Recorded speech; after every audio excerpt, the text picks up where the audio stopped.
Hello everyone, welcome to my channel smart sociology success. UPPGT समाजशास्त्र 2011 का paper है जिसको हम सॉल्व करेंगे।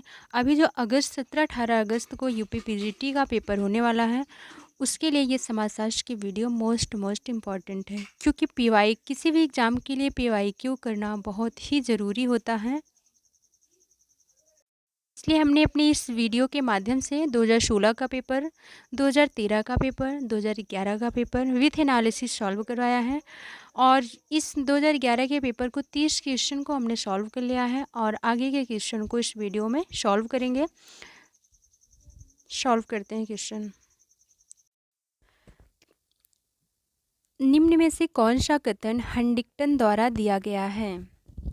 समाज के भाग्य का निर्णय आर्थिक परिस्थितियां करती हैं, ऑप्शन ए है। ऑप्शन बी है समाज के भाग्य का निर्णय भौगोलिक परिस्थितियां करती हैं। ऑप्शन सी है समाज के भाग्य का निर्णय राजनीतिक परिस्थितियां करती हैं। ऑप्शन डी है समाज के भाग्य का निर्णय सांस्कृतिक परिस्थितियां करती हैं। इसमें कौन सा आंसर जो है वो ऑप्शन जो है वो सही है कि हंटिंगटन ने उसको दिया हो? तो इसका जो राइट आंसर है ऑप्शन नंबर बी, समाज के भाग्य का निर्णय भौगोलिक परिस्थितियां करती हैं। ऐसा कौन कहता है? हंटिंगटन कहते हैं। अगला क्वेश्चन है हमारा, संस्कृति पर्यावरण का मानव निर्मित हिस्सा है। किसका कथन है? मतलब कि संस्कृति जो है वो पर्यावरण का मानव निर्मित हिस्सा है। किसने कहा? हर्ट्ज़कोविट्ज़, मेलिनोवस्की, महात्मा गांधी, लिंटन। इसका राइट आंसर है ऑप्शन नंबर ए, हर्ट्ज़कोविट्ज़ ने कहा कि संस्कृति जो है वो पर्यावरण का मानव निर्मित हिस्सा है।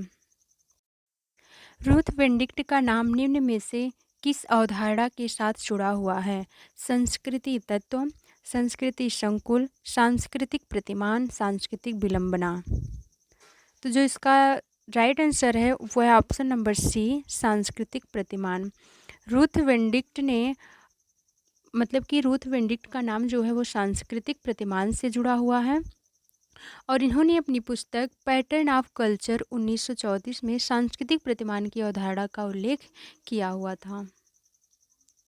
अगला क्वेश्चन है, समाज में किस स्थिति को सांस्कृतिक विलंबना कहा जाता है? मतलब समाज की ऐसी कौन सी स्थितियां हैं जिसको हम समाजशास्त्री भाषा में सांस्कृतिक विलंबना कहते हैं?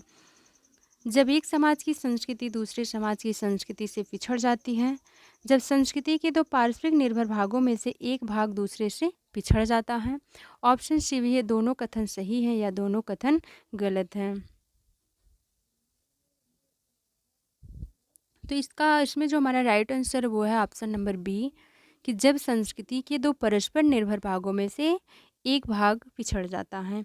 ये जो है ऑगबर्न की एक बहुत ही प्रसिद्ध पुस्तक है सोशल चेंज, जिसको इन्होंने 1922 में लिखा हुआ था और इसमें इन्होंने सांस्कृतिक विलंबना का सिद्धांत भी दिया। इसमें इन्होंने ये बताया था कि जब भौतिक संस्कृति अभौतिक संस्कृति से आगे बढ़ जाती है और अभौतिक संस्कृति जो है पीछे रह जाती है, तो ऐसी स्थिति को सांस्कृतिक विलंबना कहा जाएगा। अगला क्वेश्चन है, औपचारिक संबंध निम्न में से किन समूहों का लक्षण है? प्राथमिक समूह, द्वितीयक समूह, स्थानीय समूह या फिर अस्थायी समूह। औपचारिक संबंध किन समूहों का लक्षण है? तो औपचारिक संबंध जो है वो द्वितीयक समूह के लक्षण माने जाते हैं। अगला क्वेश्चन है, जाति व्यवस्था की रीढ़ की हड्डी है। मतलब कि अंतर्विवाह व्यवस्था का निर्धारण जन्म से होता है। अस्पृश्यता सामाजिक स्थिति का निर्धारण, इसमें से कौन सा ऐसा ऑप्शन है जो जाति व्यवस्था की रीढ़ की हड्डी मानी गई है? तो इसमें जो हमारा राइट आंसर है वो है ऑप्शन नंबर बी, व्यवस्था का निर्धारण जन्म से होता है। जैसा कि हम लोग को पता है कि जाति व्यवस्था का निर्धारण ये जो है वो जन्म से ही माना गया है, जन्म से ही हो जाता है। क्यों? क्योंकि जो व्यक्ति होता है, एक व्यक्ति जिस जाति में जन्म लेता है, आजीवन मतलब जीवन पर्यंत वो उसी जाति का होकर रहता है या रह जाता है। अगला क्वेश्चन है, आधुनिक समाज में अधिकांश सामाजिक स्थितियां होती हैं प्रदत्त, अर्जित, मानव निर्मित ईश्वर प्रदत्त। तो ये देखना कि आधुनिक समाज की बात कर रहा है। आधुनिक समाज में जो स्थितियाँ होती हैं वो ज़्यादा से ज़्यादा अर्जित होती हैं। अगला क्वेश्चन है हमारा,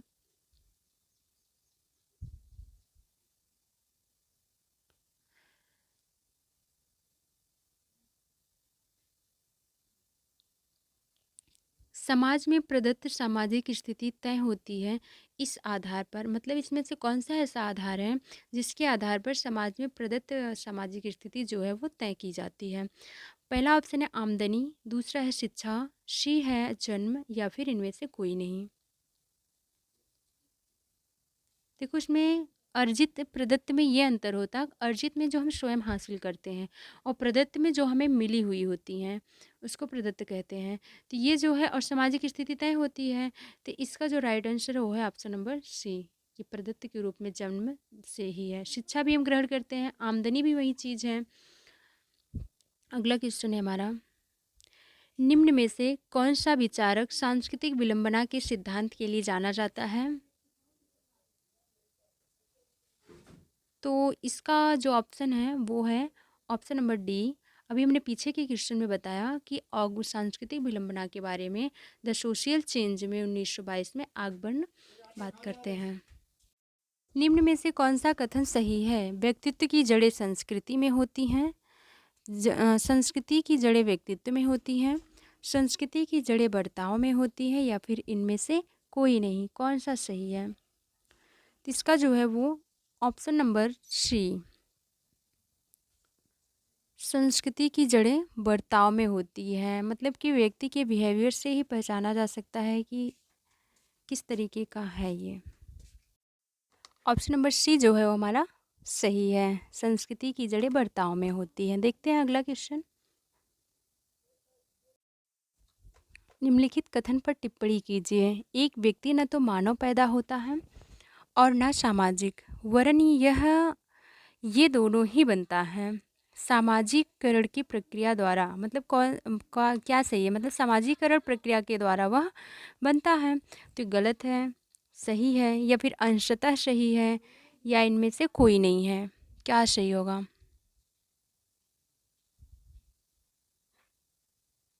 इसमें जो है वो हमारा ऑप्शन नंबर बी जो है ये सही है, क्योंकि एक व्यक्ति न तो मानव पैदा होता है और ना ही सामाजिक, वरन वह दोनों बनता है। मतलब सामाजिकरण जिस तरीके से उसको सामाजिकरण दिया जाएगा, किया जाएगा उसका, उस तरह उसका रुख हो जाएगा। जैसे हमने समाजशास्त्र में पढ़ा, एक कमला नाम की लड़की का नाम जो एक की परवरिश जो है बहुत अच्छे से फैमिली के द्वारा की जाती है और एक जानवरों के साथ रहती है, तो दोनों में भेदभाव जो देखा गया। सामाजिकरण एक प्रक्रिया है व्यक्ति के व्यक्तित्व को बनाने की, व्यक्ति के संस्कृति को परिवर्तित करने की, व्यक्ति के समाज का परिवर्तित करने की, व्यक्ति के व्यक्तित्व को परिवर्तित करने की। तो इसमें जो है ये हमारा ऑप्शन नंबर ए जो है ये सही है, व्यक्ति के व्यक्तित्व को बनाने के लिए है। अगला क्वेश्चन है, सामाजिक नियंत्रण का सबसे महत्वपूर्ण अभिकरण है स्कूल, परिवार, पड़ोस, नातेदारी। तो सामाजिक नियंत्रण का सबसे महत्वपूर्ण जो माना गया है वो माना गया है परिवार, परिवार को माना गया है। अगला क्वेश्चन है, निम्न में से कौन सामाजिक नियंत्रण लागू करता है? समाज, धर्म, कानून। तो यहाँ पे हम देख लेते हैं कि जैसे हमने व्याख्या, हमारा ऑप्शन नंबर डी जो है ये सही है, उक्त तीनों शब्द हमारे सही हैं। सामाजिक नियंत्रण के अभिकरण कारण हैं समाज, धर्म, कानून, प्रथा, जनजाति, राज्य, मीडिया। अगला क्वेश्चन है, निम्न में से सामाजिक नियंत्रण का कौन सा साधन जनरीति है? नमस्ते करना, अंतर्विवाह, बहिर्विवाह, एक विवाह। तो इसमें से जो ये तीनों ऑप्शंस हैं, अंतर्विवाह, एक विवाह और बहिर्विवाह, ये किसी भी प्रकार का सामाजिक नियंत्रण करने का कोई साधन या फिर कोई जनरीति नहीं है। ये तो अलग आ जाएंगी। तो आदर्श नियमाचार जो हमारे आते हैं ये जनजातियाँ आदर्श नियमाचार हैं, मतलब कि यहाँ पे हमें ऑप्शन नंबर ए जो है हमारा सही, नमस्ते करना। अगला क्वेश्चन है, सामाजिक नियंत्रण का मुख्य लक्ष्य है सही समय पर चुनाव करना, सामाजिक विकास तेज करना, आदर्श नियमों व सामाजिक मूल्यों का अनुपालन करवाना, कीमतों पर नियंत्रण रखना। तो इसमें हमारा ऑप्शन नंबर सी जो है ये राइट है। आप वीडियो को थोड़ा पॉज करिए, बंद करिए और बंद करने के बाद अपना ऑप्शन चुनिए, फिर ऑन करके देखिए आप कितना सही कर ले जाते हैं। तो मतलब सामाजिकरण सामाजिक नियंत्रण का मुख्य लक्ष्य आदर्श नियमों व सामाजिक मूल्यों का अनुपालन करना और करवाना दोनों होगा। अगला क्वेश्चन है, कौन सा व्यवहार सामाजिक नियंत्रण से मेल नहीं खाता है?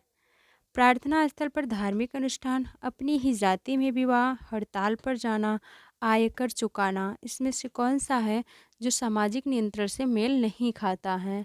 तो इसमें जो है हमारा ऑप्शन नंबर सी, हड़ताल पर जाना, ये किसी प्रकार का सामाजिक नियंत्रण में नहीं आता है।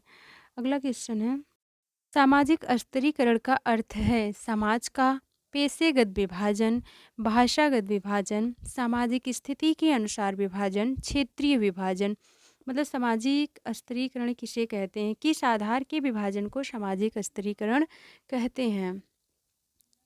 इसमें जो हमारा ऑप्शन नंबर सी, सामाजिक स्थिति के अनुसार विभाजन करना ही सामाजिक स्तरीकरण कहलाता है। अगला, सामाजिक नियंत्रण दृढ़ होता है छोटे समुदायों में, एक रूपीय समुदायों में, धर्म को महत्व देने वाले समुदायों में, उक्त तीनों में।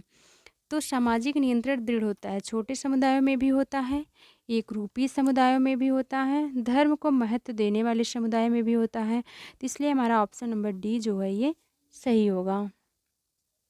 अगला क्वेश्चन है, निम्न में से कौन सा सिद्धांत सामाजिक परिवर्तन का निम्न में से कौन सा सिद्धांत सामाजिक परिवर्तन का है? रेखीय सिद्धांत, चक्रीय सिद्धांत, दोनों में से कोई नहीं, या फिर उक्त दोनों। तुम्हारा right answer option number D होगा कि उक्त दोनों है। रेखीय सिद्धांत भी सामाजिक परिवर्तन के लिए उत्तरदायी है और चक्रीय सिद्धांत भी, जिसमें मतलब चक्रीय सिद्धांतकारों में जो स्पेंगलर, पैरेटो, टाइनबी, सोरोकिन आते हैं, जबकि मार्क्स, काम्ट, वेबलर, स्पेंसर, हॉबहाउस ये सभी रेखीय सिद्धांतकार में आते हैं। अब यहाँ से भी क्वेश्चन पूछ सकता है कि कौन से समर्थक जो है रेखीय सिद्धांत के हैं और कौन से चक्रीय सिद्धांत के हैं। अगला क्वेश्चन है, सामाजिक परिवर्तन की दर तीव्रतर होती है बृहत्तर नगरों में, ग्रामीण समाजों में, जनजातीय समाजों में, छोटे समुदायों में। किसमें बृहत्तर होती है? इसमें जो है हमारा ऑप्शन नंबर ए जो है ये राइट है। बृहत्तर नगरों में सामाजिक परिवर्तन की जो दर होती है वो बहुत ही तीव्र होती है। सामाजिक परिवर्तन में बाधा पहुंचाने वाले कारक कौन से होते हैं? रूढ़िवादिता, निरक्षरता, निहित स्वार्थ, या फिर उक्त तीनों। कौन सा है? सामाजिक परिवर्तन में बाधा पहुंचाने वाले कारक कौन से होते हैं? तो ऑप्शन नंबर डी हमारा जो है सही होगा, क्योंकि रूढ़िवादिता भी होती है कि हम वैसे चीज़ों में पड़े रहते हैं, निरक्षरता भी है और निहित स्वार्थ, जब हम अपने स्वार्थ में रहेंगे तो किसी भी प्रकार का परिवर्तन जो है वो हो नहीं पाएगा। अगला क्वेश्चन, संस्कृति और सभ्यता में अंतर है। संस्कृति अभौतिक और सभ्यता भौतिक होती है। संस्कृति अच्छी जबकि सभ्यता अच्छी नहीं होती। सभ्यता प्रगतिशील होती है जबकि संस्कृति नहीं होती। सभ्यता विकसित होती है जबकि संस्कृति विकसित नहीं होती। कौन सा सही इसमें? ऑप्शन नंबर ए जो है ये हमारा सही है। संस्कृति जो है वो अभौतिक है और सभ्यता जो है वो भौतिक होती है। हिंदू सामाजिक संगठन के चतुर्वर्ण कौन से हैं? ब्राह्मण, क्षत्रिय, वैश्य, शूद्र, या फिर मुस्लिम, ईसाई, पारसी और सिख, या फिर गोंड, भील, मुंडा और उरांव हैं। पंजाबी, गुजराती, बंगाली और मद्रासी हैं। कौन सा सही है इसमें से? तो ये जो इसमें ऑप्शंस हैं, पंजाबी गुजराती का ये सीधे कट जाएगा, ये तो जातियाँ जनजाति ये भी कट जाएगा, मुस्लिम, ईसाई, पारसी से ये भी नहीं, तो हमारा ऑप्शन नंबर ये जो है ये सही है। ब्राह्मण, क्षत्रिय, वैश्य और शूद्र चतुर्वर्ण है। एक हिंदू के सामाजिक जीवन के आश्रम कौन से हैं? वृद्धाश्रम, विधवा आश्रम, ब्रह्मचर्य, गृहस्थ आश्रम, वानप्रस्थ और संन्यास, अनाथ आश्रम। तो ऑप्शन नंबर सी जो है ये हमारा सही है। एक हिंदू के सामाजिक जीवन के आश्रम से संबंधित ये चारों हैं। भारतीय सामाजिक दर्शन के अनुसार कितने संस्कार हैं? तो इसमें 16 संस्कार आते हैं। 16, ऑप्शन नंबर बी। कर्म का सिद्धांत हिंदू धर्म की किस पुस्तक में प्रतिपादित किया गया है? रामायण, वेद, उपनिषद, भगवत गीता। तो कर्म का सिद्धांत श्री कृष्ण के द्वारा भगवत गीता में दिया गया है। Option number D. कर्म का सिद्धांत किसके द्वारा समझाया गया है? राम के द्वारा, कृष्ण के द्वारा, शिव के द्वारा, ब्रह्मा के द्वारा। तो यहाँ पे कृष्ण के द्वारा, ऑप्शन नंबर बी समझाया गया है। किसने कहा है कि परिवार धीरे धीरे समाप्ति की ओर जा रहे हैं? पार्क एंडरसन, गुडे, फॉल्सम, रॉबर्ट वेरिस्टीड। तो परिवार धीरे धीरे समाप्ति की ओर जा रहे हैं, ऐसा कहा है विलियम जे गुडे ने, ऑप्शन नंबर बी। अगला क्वेश्चन है हमारा,